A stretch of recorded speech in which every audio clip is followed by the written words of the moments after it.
Well, good afternoon. And as you can see on screen with me is Jonty from Jaltech.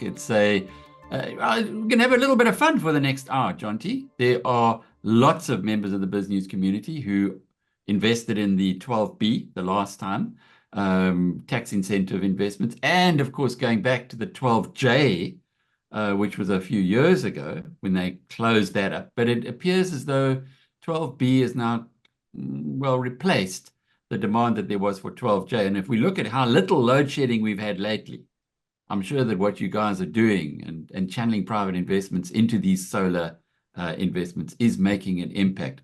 But I guess we're going to find out more about that in future and why the South African government, which doesn't like giving tax incentives, has been giving such juicy tax incentives here on the promotion of solar. So, Jonty, you've got a lovely presentation for us. I think our community know you well. We know you well. You're a business partner of ours, of course, and you and I, lest we forget, still hold the record for the most bettable points in a golf competition at the BizNews conference. So wow. We're still right up there, record holders as partners, and look forward to what's going to carry on for the next little while, for the next hour. Just before we hand over to Jonty, who's got a very short presentation for us, to remind you that this is interactive. The question and answers panel is, in fact, why don't I ask Stu to help us here? He's much more of a technical guy. Stu? Thanks, Alec. Good to see you again, John. Just on that control panel Alec was mentioning, there's a Q&A option. If you put your questions in there, Alec will be able to pass them on. But just quickly before that, there's a little high-five button on that same control panel. If you can see Alec and Jonty on screen and hear my voice, can you please give us a raise your hand, as they say? There we go. Alec got some raised hands coming through. So all good to go, both. Fantastic. Thanks, Stu. All right, Jonty, you know Zoom better than I do. So over to you, sir.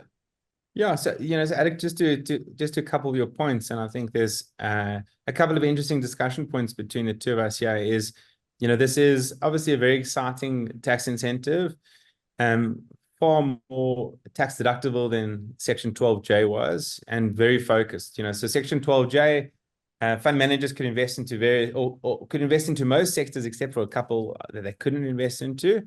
But Section 12B and 12BA particularly is very solar focused, and the incentive has been really taken up really well.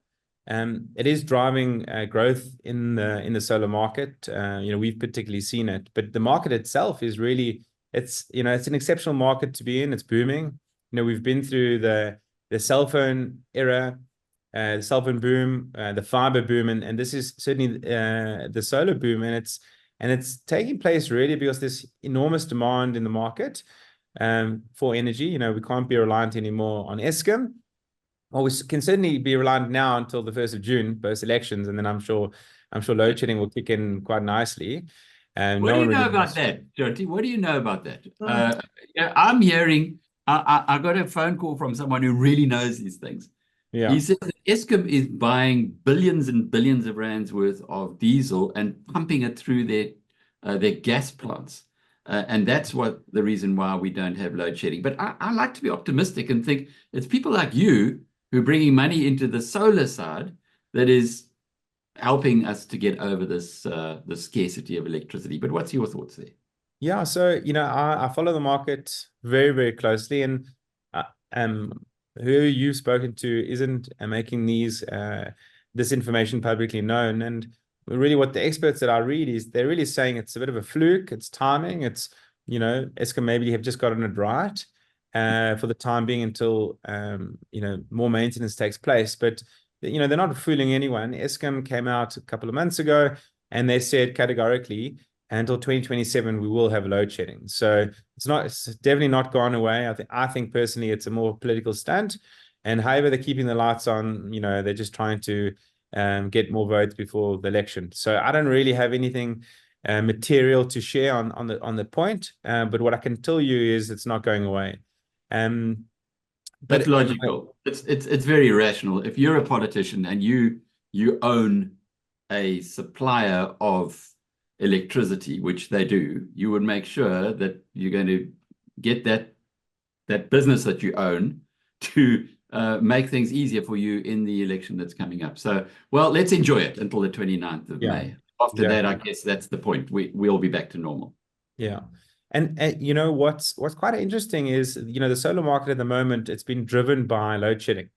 And I don't for a moment suggest that people should be taking up solar purely because of load shedding, but it's a constant reminder to a homeowner, to a business owner, every time the lights switch on and maybe the generator then kicks in or they stay in the dark, that, you know, one needs to do something about this to, you know, enjoy the normal standard of living that we had for so many years. So load shedding is a constant reminder, and we, you know, what we're seeing now in our business is a sharp decline in interest for solar, and as soon as there's load shedding, a spike, and I think they're experiencing that quite significantly in the residential space. But that's the short term. The long term, which people will start to realize over time, is that the cost effect of solar is meaningful. You know, so just I think on the 1st of April we had an increase of around 12.5% by NERSA,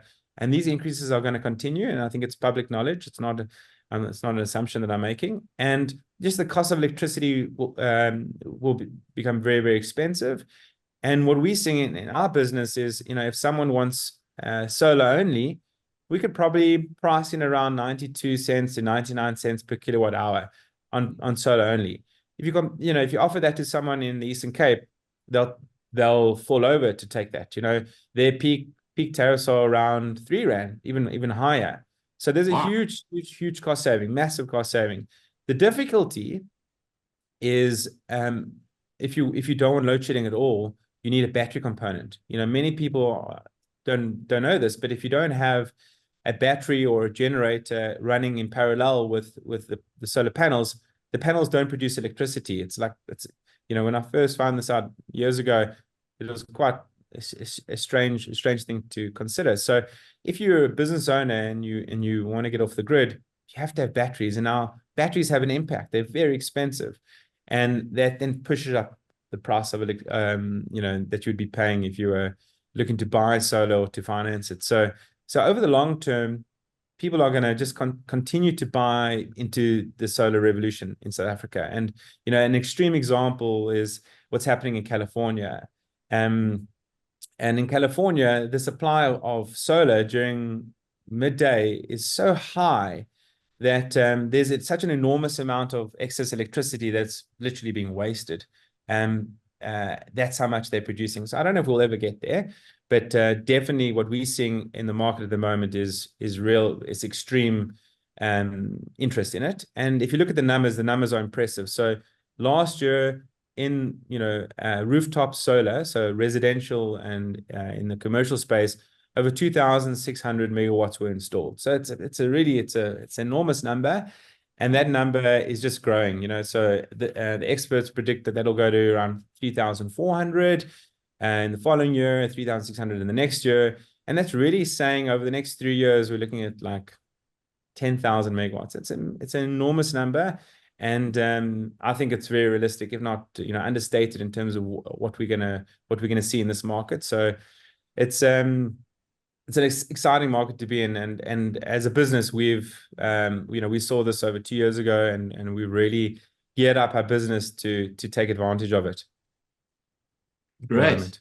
It is also a tax incentive from the government, and as mentioned earlier, the socialist government doesn't like giving away incentives to the private sector. It was forced into a corner by extreme and growing load shedding to get something, to do something, and in this way opened up a opportunity. I'm sure they used the 12J idea, went back to it, which of course they said wasn't working. Which was I'd love to know who wrote that report, because everything I could see, if you've got a tax incentive, after 10 years you're starting to really attract capital into it. It tells you it is working. It had taken a long time to get there, but finally it was working, and someone at Treasury said no, they didn't see the benefit. Really stupid, given that most South Africans who've got money are taking money offshore now. So at least with 12J, it was staying here, but that's another argument. Getting on to solar, this government who removed tax incentives came in with a tax incentive because they were in a corner.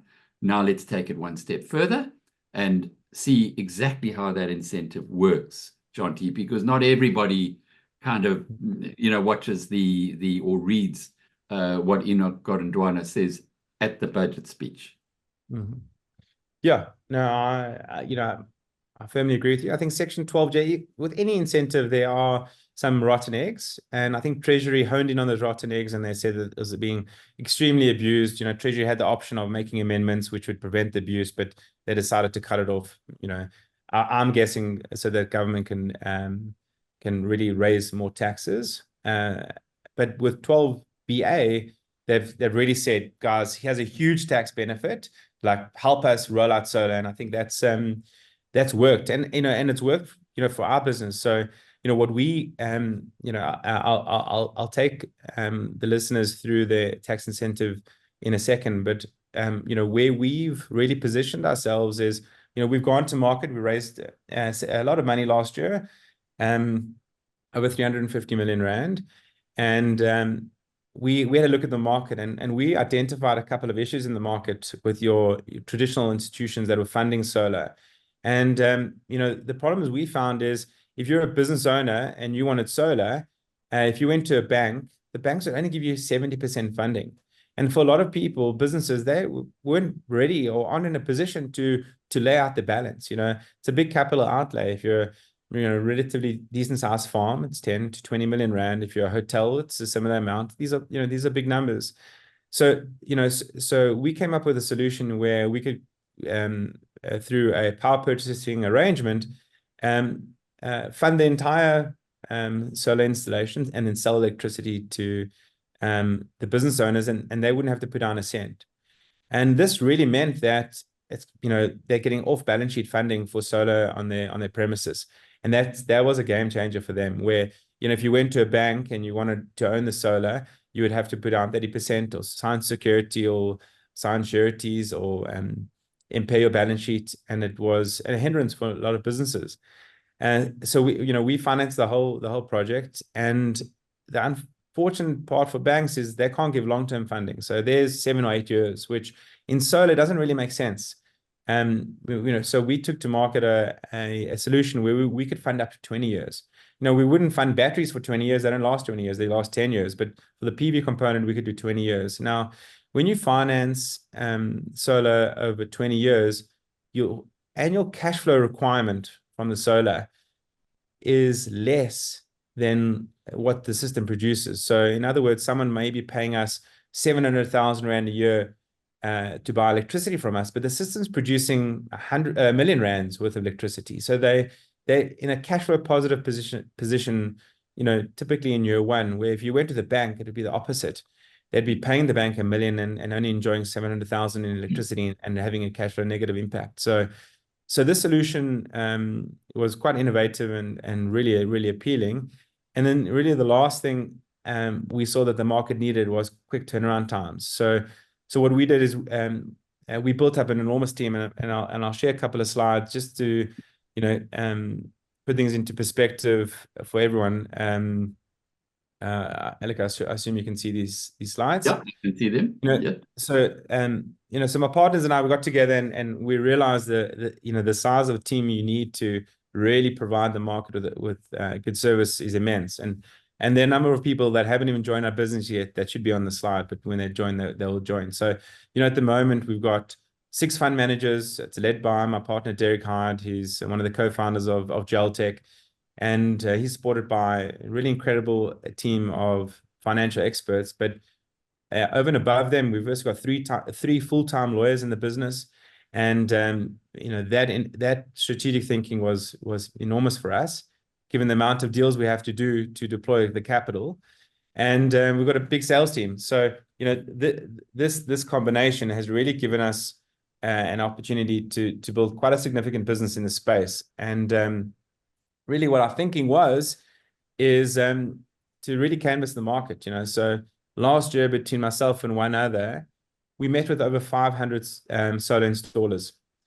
And it was a really challenging year. It was really, really hard work. Obviously, you can't do business with 500 installers. Many of them are inexperienced, don't have the footprint they need, the team they need, etc. But obviously, within that, there's the cream. And as a business, we've signed a lot of deals with solar installers, players within this market. We've signed exclusive term sheets for over R1 billion, and in the hope that we'll be able to generate a significant amount of deal flow from these solar installers. And my next 2 points will surprise anyone listening to this. Is this year, from January to date, we've quoted on 1.2 billion rand in deals. And on a weekly basis, we are receiving quotations from solar installers between 50 and 100 million rand every single week. So every single week, we're sending out indicative term sheets, proposals, and then once they're accepted, we then go through a long process of really doing a due diligence and a credit analysis. And only a fraction of these deals actually make it through.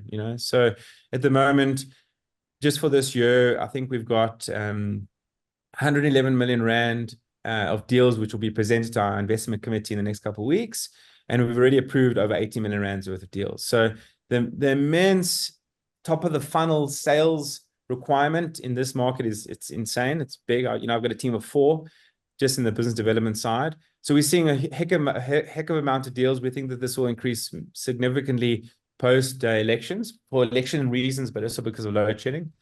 And it's worked, So in the last financial year, which I say even, the last 6 months of the financial year, we installed over 27 megawatts of capacity, deployed 365 million rand. We now manage 159 solar projects. And for reasons I'll explain in a moment, is probably the most impressive thing on this board is we deployed 93% of investors' capital. And that is a critical point, because in Section 12B, if you don't invest the investors' money within this financial year and the system doesn't produce electricity in this financial year, you don't get your full tax benefit. So what we say to our investors is invest early with us. So we raise tranches. So we're raising a tranche now. Invest with us early, and your likelihood of being fully deployed is extremely high. If you invest with us in September or October, it becomes lower. So our investors were fully aware that we were never going to deploy every single cent that we raised, but if you invest early with us, that likelihood is really extremely, extremely likely. And just explain that, Jonty. Yeah. Sorry, just explain that, because that's really a critical issue. I know quite a few people who invested towards the end of the last tax year were disappointed because their money, and it's not, I'm talking about you, but across the board, their money wasn't actually allocated to a project. So as a result, they didn't get their tax benefit. I think, but No. Let us understand it. Yeah, so the tax incentive is very clear, and I think it's very smart from government. Is they said that if you're looking to claim a Section 12B tax deduction, you can only do that if the solar is producing electricity. So what government is saying, we'll give it to you, but get solar up and running urgently. And what that means is, if you give us money today, and if we don't invest, let's say you give us 100 rand, if we only invest 50 rand, you'll only get a tax deduction on 50 rand. The other 50, if we invested in the following year, you'll get a tax deduction. So what's critical for the listeners is, if you've got a tax problem, don't wait until September or February to invest, because you'll find you'll be able to invest, but the chances of getting a full tax deduction is extremely unlikely. Just there isn't enough time. So what we did in January, as you well know, is we raised a fund which gave investors only 100% tax deduction, because we knew that we couldn't build new projects in January. We could only buy existing projects. So if you buy an existing project, you only get 100% tax deduction, not the 125%, which I'll explain in a sec. So, and moving on to that point, and I'll just share some slides. Is this tax incentive is extremely attractive. It's almost you're almost foolish not to consider it. So, and I'm over the next 2 slides, I'm going to show you why. So let's assume for a moment you earn 5 million Rand, or your taxable income is 5 million. Maybe you sold a property, or if you're able to do that in South Africa, or you sold a share portfolio and you got a big income, your sale, your gain, you add it to your taxable income, and now your taxable income is 5 million Rand. If you don't invest, you will be taxed on 5 million. You'll pay around 2 million Rand in tax. This same investor, if they invest R1 million, they can deduct 125% of their investment against their taxable income. So that takes their R1 million investment to 1.250 as a tax deduction. So you can reduce your taxable income by 1.25 million Rand, and you'll only pay tax on 3.7 million Rand. Okay. In other words, you're paying 1.5 million Rand in tax. And the saving is really 562,000 Rand. This assumes you're in the top tax bracket. If you're in the low tax brackets, it's still very attractive. But assuming you're in the top tax bracket, just for ease of explanation, you will either pay less tax in August of 56% of what you invest, or you'll go through your e-filing, you'll do a submission, and next year you'll get a refund of the tax you've paid of 562,000 Rand. And that is what this incentive offers. Now, what we've done, which is further enhancing this, is we've added some gearing into the investment. And that really changes things for our investors. So what we've done is, we've just done this for our first tranche of investors, is we raised debt from one of the premier banks in South Africa at a really great rate for our investors. And by raising debt, it allows our investment to buy additional solar equipment. Now, if you're an investor, by us buying additional solar equipment, through the partnership structure, you own additional solar. So you get another tax deduction, even though it's debt. So if you invest with us in this financial year, if you're in the highest tax bracket, invest $1 million, you're getting 56,000 Rand on your $1 million. We then raise debt. If we invest the debt, you'll get 289,000 Rand in addition. And with some cash flows from the investment, you should receive around 900,000 Rand back in this financial year. 90% of your money back. And what this is really saying is, instead of paying tax, rather invest some capital with us, because you're going to get 90, if you're in the highest bracket, you're going to get 90% back in this financial year. You're going to have 10% of your capital locked in. Within a couple of years, you'll get that back through returns.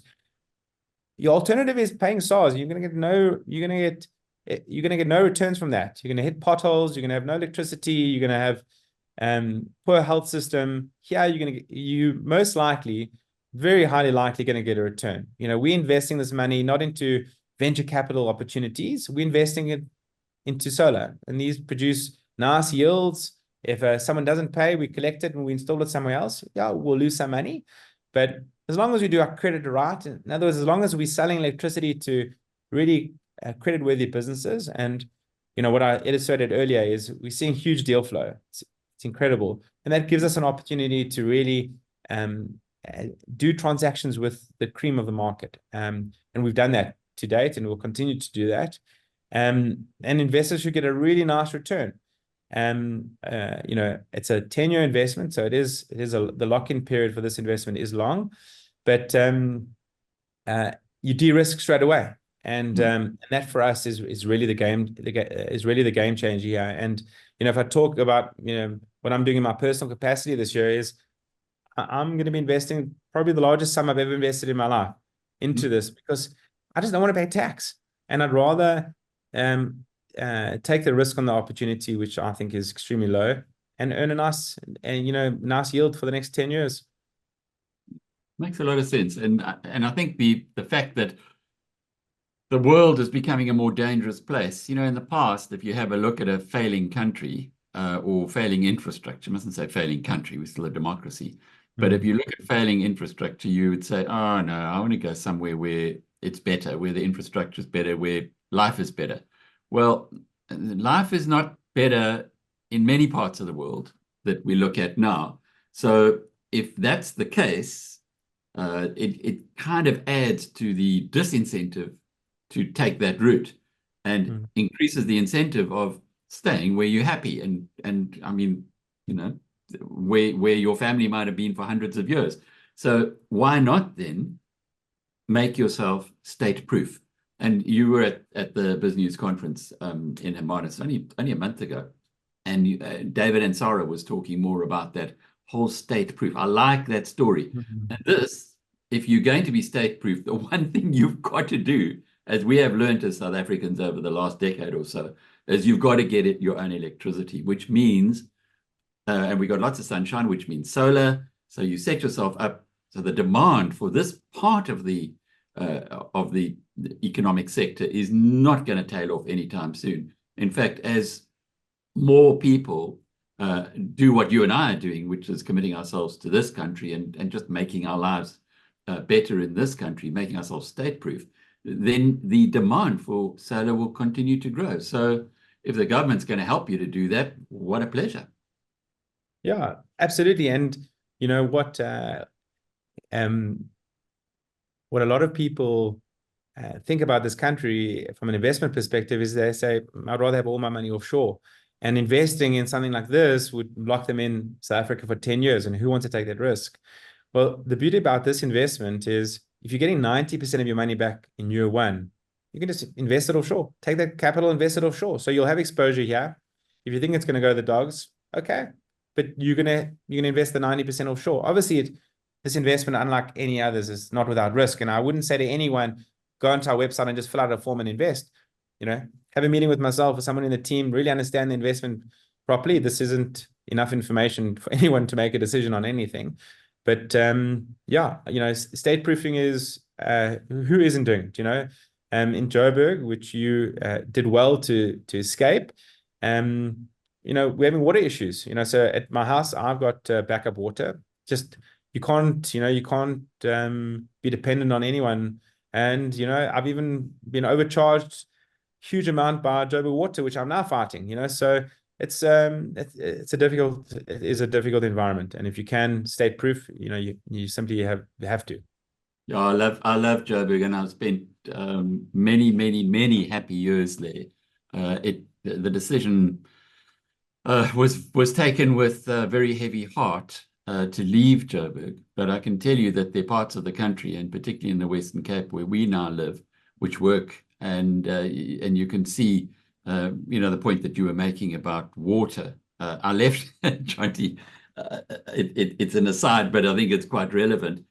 There was a burst water pipe at the home that we hadn't quite sold yet when we moved, and that I ended up having to pay 80,000 Rand to Joburg Water because of the water that came out of the burst pipe. Now, I don't know if it was their fault or my fault or the original infrastructure, but what it did say to me was, you got to be there. You got to be on site. You got to be checking all the time, because a lot of those pipes, particularly in the older suburbs, are now getting old. And if it's your bad luck that the water pipe is burst inside your property, then you're the one who has to pay for it, not the municipality, even though they might have installed it in the first place. So there are lots of new challenges that one has to look at in that side. But the state proofing is such a smart call, and no one wants to leave their home, their place where they grew up, and where they know, you know, we know the environment. We're not Americans, we're not Australians, we're not British, we're South Africans. So this is our home, but let's make it into a home where we're not reliant on incompetent people who actually mess up your day-to-day. So solar's all about it. We've got a couple of questions. And by the way, just to remind you what Stu said earlier, this is interactive. So all you have to do is just go and click on the Q&A bar at the bottom there, and you can type in your question. Let's start with this one. They're both actually from anonymous people. And by the way, you will remain anonymous because I will not say your full name. I'm not going to say Jonty Sachs asks. It'll be Jonty asks. So there's no way, even with the best will in the world, if someone wants to track you down, that they're going to get to all of you if I just mention your first name. So the surname, it'll come through, but I'm not going to mention that when you ask the question. This this anonymous attendee wants to know what the maximum and minimum investment amount is in a 12B. Ours is 500,000 rand. That's the minimum investment value. And the max? No, there's no max. So 12J had a max of 2.5 million rand. There's no max in 12B. So let's just say you have a tax liability of 1 million rand this year, and you put in 4 million rand into this. Mm-hmm. Can you carry that forward, or are you just being dumb in doing that?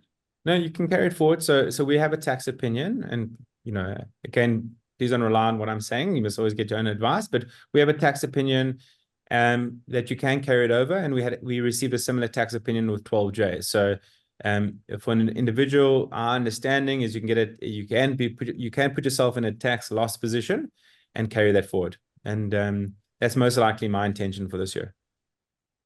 Jenny wants to know, what is the investment's annual return, and is it assured? No, it's not assured. There's no guarantees in the investment.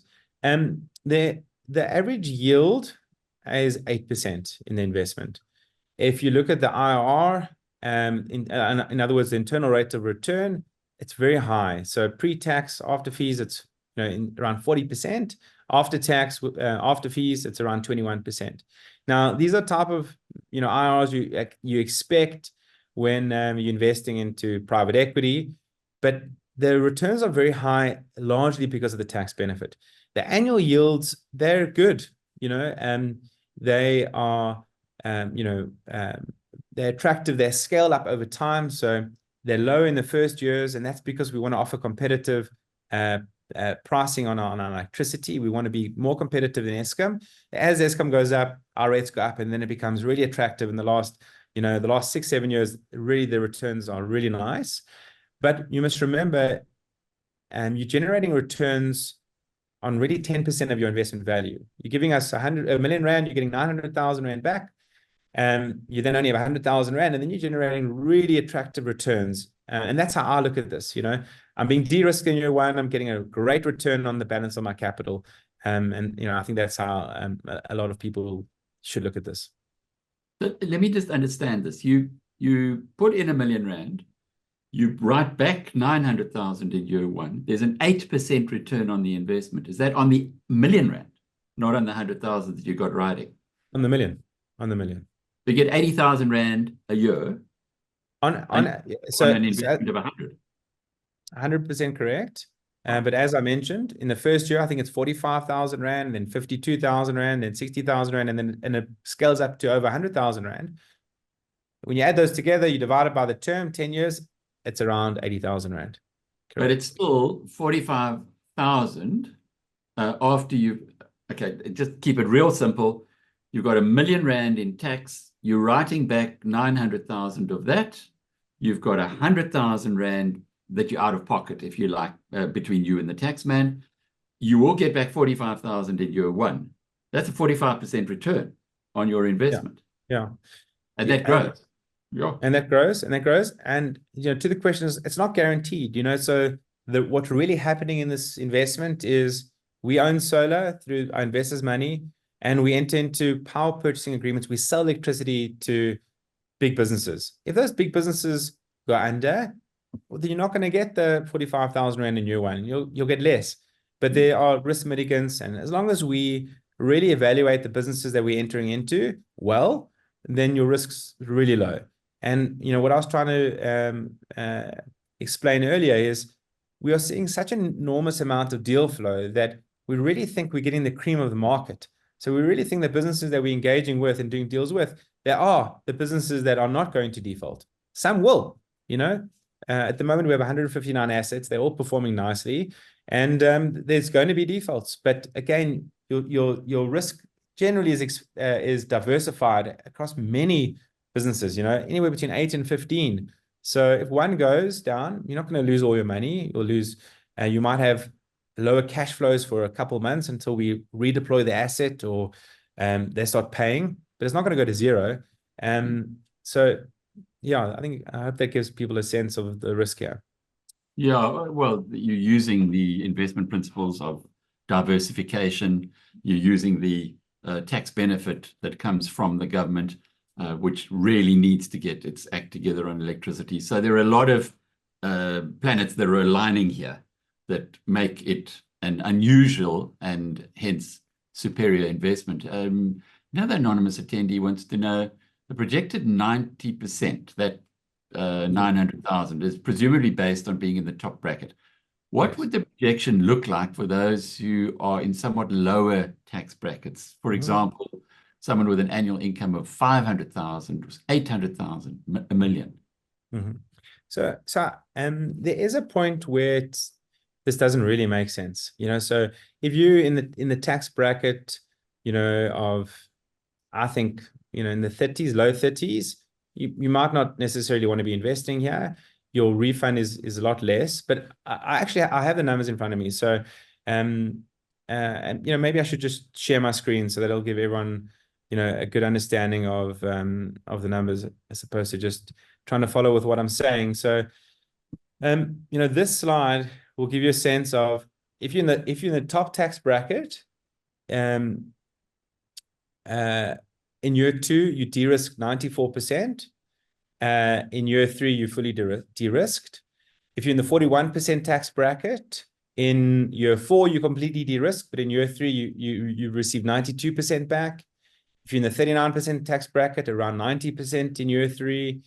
If you're in the top, in a 36% tax bracket, 83% in year 3, 90% in year 4. But by and large, you're receiving in most of these scenarios in year 2, at least 75% plus of your money back, which is unheard of, So if you're investing, say, R1 million and you get 250,000 Rand back, in year 1, you're generating 45,000 Rand on 250,000 Rand. It's a really, really good return. Good return, yeah. But it's, again, it's not genius from our side. This is the type of returns that one generates providing long-term solar. The tax benefit is outstanding, and we want to just give investors consistent returns for the next 10 years, and I'm very confident that's what we'll achieve. And that's after paying the interest on the gearing. That's after the interest. All the amounts that I mentioned are after fees, but they're before tax. So, if you're in the 36% tax bracket and you're earning the 45,000 Rand, you're only going to be paying 36% on that, and obviously much higher if you're in the higher tax bracket. So the turbo boost, if you like, is because you are borrowing money. And is that debt guaranteed? They're not going to look at your record and say, no, we don't want to lend to this guy. Is it backed by something other than your personal surety? So I love that question, Alec. We raise debt for every fund. So there's no point in us raising debt in January for our first fund because we'd only deploy it in this financial year. So we've just raised for our first fund. We then need to raise for our second, et cetera, et cetera. So raising debt is not guaranteed. The principles of all our funds are the same. And the deal structure that we have with our banking partner should by no means change. So we're very confident that every year or every fund will just simply raise the debt. But what we've managed to do is ring fence the debt against the solar assets. And what I mean by that is if there's a default, and let's say there's, there are not many examples that I can there are no examples that I can think of, but let's assume this investment goes completely belly up and the bank has the right to sell all our assets. And that's all they can do. They can only go after the physical assets that our investors have invested with us. They can't go after the investors in their personal capacity. So it's ring fenced. Obviously, there'll be if they're in that case, there'll be significant impacts on investors. Assets will be sold, tax will be incurred. But again, the principle of diversification is here. So we're very diversified. I think this risk is really not significant, but I'm really comfortable to take whoever has questions around this on a one-on-one Teams call and to explain, what the risks are. So for sure. I was asked the other day to sign surety for a couple of 100,000 Rand, and it reminded me of something. I interviewed a guy years ago, very famous South African, and he said, Alec, the man who signs surety is a fool with a pen. If you were asking your investors to sign personal surety, well, then that would be something to recall. But that isn't the case here. The bank surety is on the asset, not on the individual. To sign surety.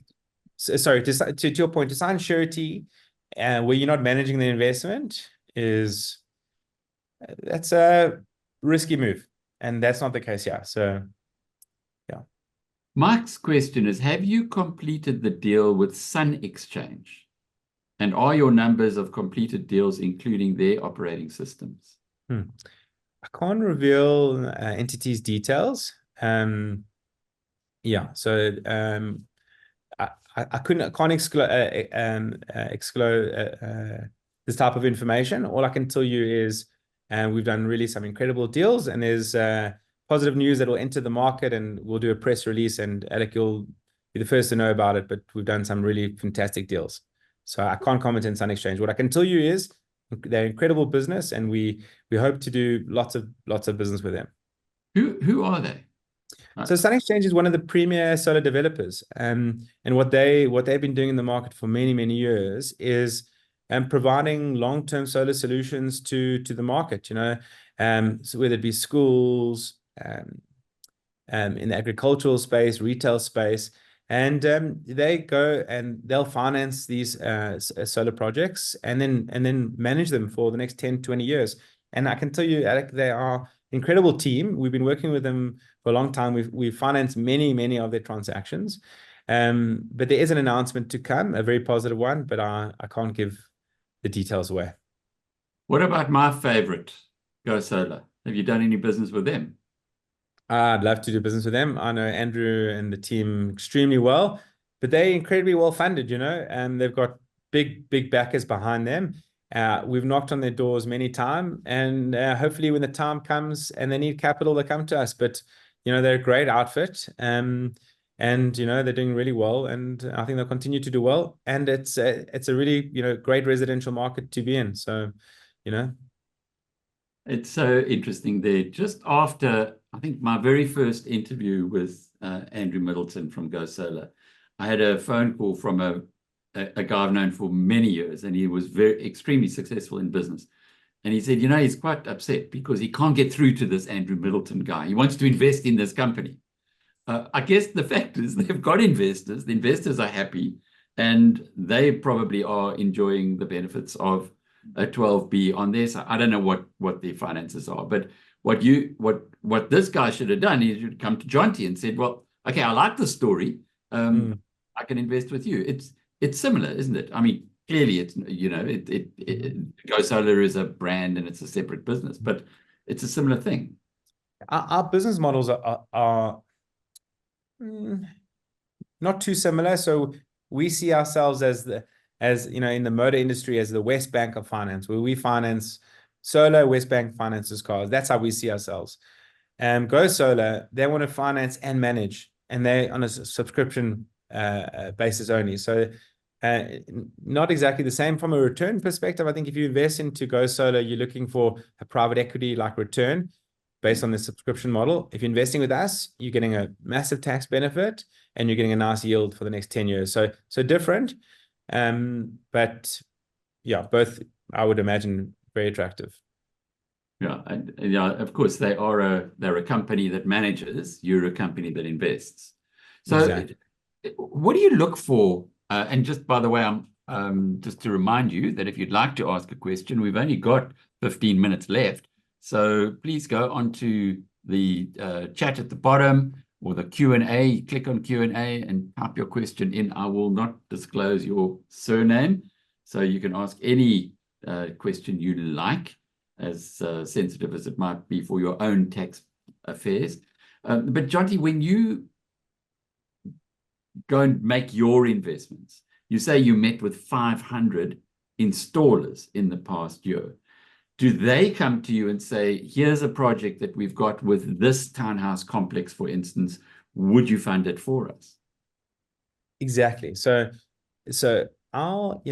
we're not a solar installer. We don't want to play in that space. I think we think that there's a conflict. If we were, we've been approached by a number of solar installers to invest. It's a conflict. We want to be the West Bank of the solar industry. So, a solar installer will bring us a client. We'll have a look at the size of the project. So up until recently, we were only financing projects of 5 million to 75 million. We now have a very exciting proposition, which we'll take to market on the 1st of June, where we're going to finance 1 to 5 million rand.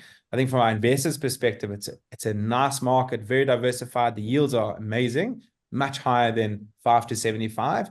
And then you also have incredible diversification across many businesses. So we've built a team in the space, and they're getting to know the space better and finalizing legal agreements. And then, so what happens is the solar installer will bring us a customer. We'll have a look at the size of the project. We'll then give them an indicative pricing, to really see if they're interested. And if they are interested, then we go through a process. There are 2 processes. One on the solar installer. We're not in this business to finance a small solar installer who's got no experience or track record. We're just going to burn our fingers. So we only deal with prominent solar installers. Then, assuming we're happy with the solar installer, and the customer's happy with the pricing, we then go through a really grueling credit vetting process, exactly how the banks would do it. We'll have a look at their financials, and what's critical for us is their energy consumption. If they're a high energy consumer, great. If they're in a high tariff market, even better. And then we have a look and see if they've actually been paying for the electricity. We don't want someone who's consuming a huge amount, but owes Eskom millions of rands. So if we're comfortable with the credit, healthy businesses paying the electricity, will then go and take it to our investment committee for approval. Where we're really looking in the market. So, we love doing business with solar installers, and, if there are any listening to this, reach out. We'd love to have exploratory discussions. And we've given them solutions. So on the one hand, we'll do your standard power purchasing agreement where there's a fixed amount every month payable, but we're also happy to do arrangements where the customer only pays for whatever they consume. And there we're only prepared to do with real, exceptional solar installers who guarantee production. And then we can charge a high yield, and our investors make even a higher return. But there's one more point that I wanted to mention is areas that we are focusing on at the moment is, we're not sector specific, and where we're looking at a lot of opportunity is in the with property funds, unlisted property funds. Someone might own a strip mall, might own a mall, or and they're looking at electricity. We have a really, really fantastic solution for them. We're doing a lot of business. We're actually financing a large mall in your previous neck of the woods in Newcastle. That deal will be concluded in the next week or so. And agriculture, hotels, large residential estates, it's a big focus of ours. So, anyone consuming a lot of electricity that has a good balance sheet, track record, we'd, really, really love to engage. And the most impressive part, Alec, and shouldn't be revealing this because I have no doubt competitors are listening, is our turnaround time. So, if someone sends us a quotation at 10 o'clock in the morning, they'll get indicative pricing the same day. And there's no bank, there's no financial institution in the country that I think can give that kind of level of service. And it's really because we back this market. We in this market for beyond 12B. 12B is just, it was just an incredible way to leap into the market, but we're going to be in this market both in South Africa and Southern Africa for many, many years. You say beyond 12B. Is 12B got a limited period? Well, 12BA, which is in its current form, is only around for the next year. So if you want to claim 125 tax deduction, this is your final year. Next year, most likely, it'll just be 100% tax deduction, which is incredible. It's the same as 12J, but it's not your 125%. So, and as you said earlier, governments don't like giving away tax. At some point, I don't know when, maybe 4 or 5 years' time, 10 years' time, they may do away with Section 12B. But our intention is there are other opportunities in this market which we are going to be getting involved in. Corey wants to know what happens at the end of the 10-year period. So what we're currently seeing in the market is we're signing, on average 13.5-year power purchasing agreements. Okay, on average, some are longer, some are shorter. On average, they're 13.5 years. But we don't want investors invested for that long. We want them invested for 10 years. So our intention is to sell the remaining contracts to one of the large financial institutions, and there are many in this market: Sasfin, Mercantile, Merchant West. There are many that buy long-term contracts. We want to sell the future revenue at a discount to a large institution. The methodology around calculating that is it's basic. It's been around for many years, and we'll sell those future cash flows, and our investors will get a nice lump sum, which is taxable at the end. If we don't, just means investors will get really nice cash flows for the remaining term. But our intention is to sell it. We incentivize on a performance fee basis. We incentivize to sell it at the highest price. And if we do, our investors make really a lot of money, and we earn our performance fee. And that's really our intention in this on exit in this investment. Peter's question is, I'm dealing with farmers who want to use my newly designed agrivoltaic solar mounting system. Carry on using the land under the solar while generating power. There is a premium on the extra steel, but use of land far outweighs this. Do farmers qualify for, Peter said 12J, but clearly we're talking about 12BA. Yeah, so the two sides of 12BA or 12B is a farmer can use his or her own capital and invest in solar and get a tax benefit. If they don't want to and they want to finance it, then we would look at entering into a power purchasing arrangement with them. And so, farmers are a big focus of ours. We've done a number of farmers in really remote areas, and it certainly does work for them. What kind of farms, Jonty? So one farm is a sugar farm, and there's a big requirement for irrigation on the farm. And we financed large ground-mounted solar to run their pumps. We financed a piggery honestly in the middle of nowhere. We are looking at a number of poultry farmers. So the big poultry players have all taken up solar. The medium to smaller guys are now in the process, and there are a number of farmers. And we are also in the midst of finalizing a large deal with one of the biggest players in the farming space to finance their client base. So farming it's ultimately a no-brainer for them. Ample space, the cost of electricity is cheaper than the tariffs that they're paying in these remote areas. So farming, we think, is going to be a huge market in this space. Last question is, who manages the project you finance, and who will pay me my 8% a year? So the solar installers that bring us the projects, they will manage it, and we pay them a fee, a really sizable fee. The returns I mentioned is after their fees, and they get an annual fee which is market related to manage the asset. If they don't, we then replace them. But it's very, very, all the big players, a big part of their business is we call O&M, operation and maintenance. So they'll do it. And we, as the manager of the investment, we charge the end consumer on a monthly or quarterly basis. We receive the capital, and we pay all the fees to all the participants, and then we pay the returns to our investors. But I just want to make it very clear that the 8% is on average over the term. In the first year, it's lower, and it scales up over time. Right, as you said before. So 4.5% roughly the first year, and then 5.5%, 6%, and so on and so forth. So exactly. It goes forward into the future. Well, we're coming to the end of our conversation. I mean, that hour has just really flown by. Jonty, what do people do now, listening or listening to the podcast or watching the video, or indeed here live with us at the moment? Where would what's the next step in participating? Well, for those that are seeing, have registered for this webinar, we'll work with Stu. We'll send out a a circular to them, and they'll have whatever information they need to get hold of us, and also brochures on the investment, etc. So they'll be really well informed. For those of you who didn't register and are listening to this on the recording, simply go onto the BizNews website. There is either a banner or click on one of our articles, and there's a landing page where you can express your interest.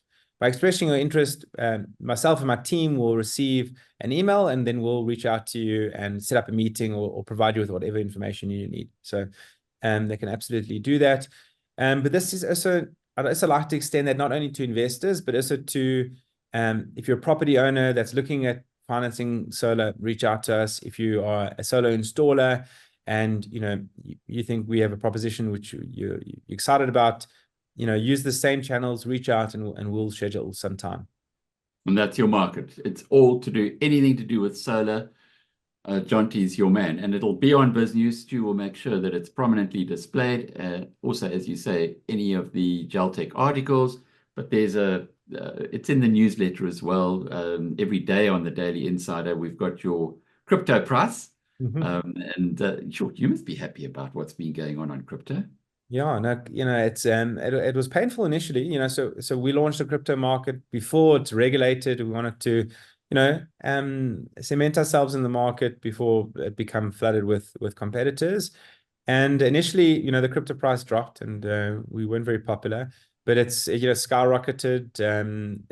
We've got investors who, a number of them are BizNews community members who've made 100% return already. But this is the crypto market. You haven't made a return until you sold. Personally, I've been invested for a long time. If it doubles, I'm not selling. If it triples, I'm not selling. I'm in it to either make a lot of money or none. So yeah, we're smiling. We recently received our license, 3 licenses. The one which we're very excited about is in our custody service. So there are a lot of people who have crypto and they're holding it on an exchange or on a hard drive. We've got a really affordable solution where it's managed and protected in an incredible way. And that's an area of our business where we are seeing a lot of growth, and people have realized that keeping their money on an exchange isn't probably the most wise thing to do. But the crypto market's exciting, and it's now regulated. Financial advisors are now starting to offer crypto to their clients, small amount, but I think over time it'll become prominent. No doubt over the next 2 years, one of the exchanges will list an ETF, Bitcoin ETF, or an Ether ETF, and that'll just make crypto more prominent in SA. But the FSCA have really been on the forefront internationally in terms of introducing regulation. So, it's been impressive working with them, and, we're excited about this space. Just quickly before we go, if I buy a Bitcoin now, to buy 1 Bitcoin is a huge capital investment. I mean, if it's sitting at $60,000, you can multiply that by nearly 20. So it's 1.2 million Rand that you've got to find for a single Bitcoin. Can you buy fractions?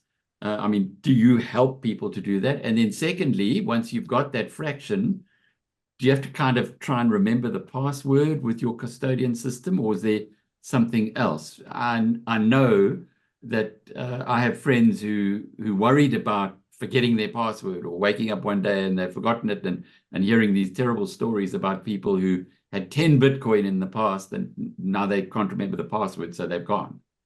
Yeah, so you can buy fractions with us. So we have three investment solutions. We've got Bitcoin only. You can buy, a small fraction of a Bitcoin. We've got Ethereum only, and then we have a basket. The basket is 15 top cryptocurrencies. We've got a criteria as to why some cryptos aren't in there. We've got a full-time team who just focus on crypto. And the beauty, to your point, is, you would invest with us. Very simple. It's a form. Complete the form. You'll get a request for FICA documents, and you'll make payment, and then you'll receive monthly a statement from us. And if you ever want to exit, you just pop us an email or go onto our platform and do a withdrawal. You don't need to remember passwords, and you can even phone our office and we'll go through a verification process. It's simple, seamless. You don't have to be a tech genius to figure it out. And then in the worst case scenario, God forbid something happens to you, your loved ones or whoever's managing your estate can phone us. We'll go through a verification process, and we can then return either the Bitcoin or the capital.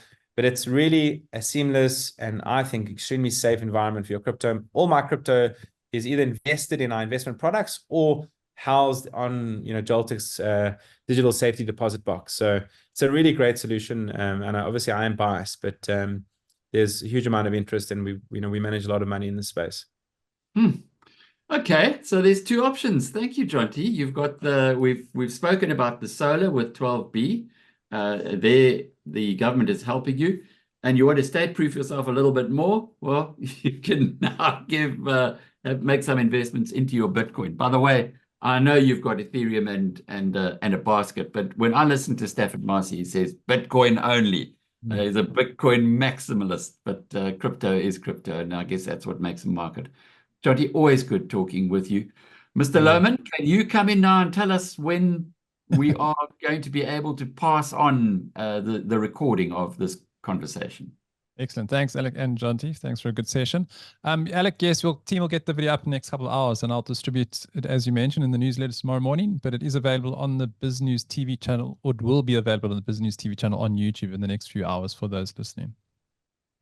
Well, thank you again, Stu. Thank you, Jonty, for guiding us through another fantastic webinar. And, our community just loves this because the format of webinars is such that we take complicated concepts, and by the end of the hour, it's no longer complicated anymore. We can understand it depending on how good the presenter is, and you were an excellent presenter today, so thank you for that.